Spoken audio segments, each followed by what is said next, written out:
Well, that doesn't look healthy. Alright guys, hi, my name is Jet. Welcome to this ISYS assignment thing. This is not my house, this is not my Toy Story mug, and I sure as hell do not know who this child is. I just snuck into this place about an hour ago and found a video camera because I really needed to do this assignment. This is what happens when your family quarantines you, because they fear that whatever sickness it is that you have is completely contagious. So yeah, been homeless for the past 3 days, just wandering around various people's backyards hoping to find an entrance, and I finally have. So take that, family. Also, I think that they just don't like me that much, so yeah. That's a much more deeply rooted issue that we probably won't have time to get into today. Anyway, let's get into it. Welcome to the first and probably last episode of Endearingly Bad. Over the past couple of weeks on our blogger thing, Andrew, James, and myself have been looking at bad movies, a subject near and dear to the hearts of nearly nobody, because most bad movies are in all essence just bad. Their utter incompetence can make you groan, but every now and again you manage to come across a bad movie that is so utterly incompetent and so poorly made that it becomes good. So this leads us to the questions. What qualities does it take to make an enjoyable bad movie? And dichotomously, what separates those types of rare unique gems with just plain terrible and horrible films? I'm looking at you, M. Night Shyamalan. So without further ado, and to the detriment of the health of my vocal cords, let's get to it! This is where you're going to put in the title sequence, right?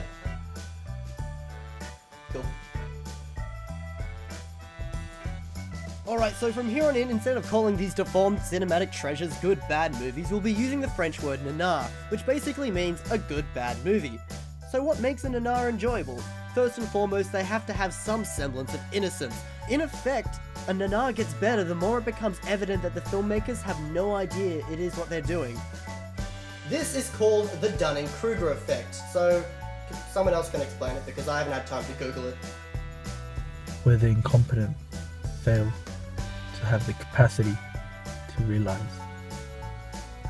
they're incompetent. Sweet. When you think about the sheer amount of resources, money, time and effort that went into creating films like The Room, Samurai Cop or Troll 2, you come to the realization that this is all just rather tragic. As is stated in the eponymous Avenue Q song, this intense and rather enjoyable feeling is called Schadenfreude. A term of which I also haven't had time to Google, so... Pleasure at the misfortune of others. When we watch these films, we don't just watch them, we celebrate them for all their flaws. People don't celebrate films where it's clear that the filmmakers have contempt for their audience. Instead, we choose to celebrate films like Battlefield Earth or Santa Claus vs. the Martians because apparently when it comes to these films, we value the backstory more than the story itself. And this has been Endearingly Bad. If you want to try to get into good bad movies, then there's a whole bunch in the description below. Also, I need to get out of this house because I think I've tripped an alarm.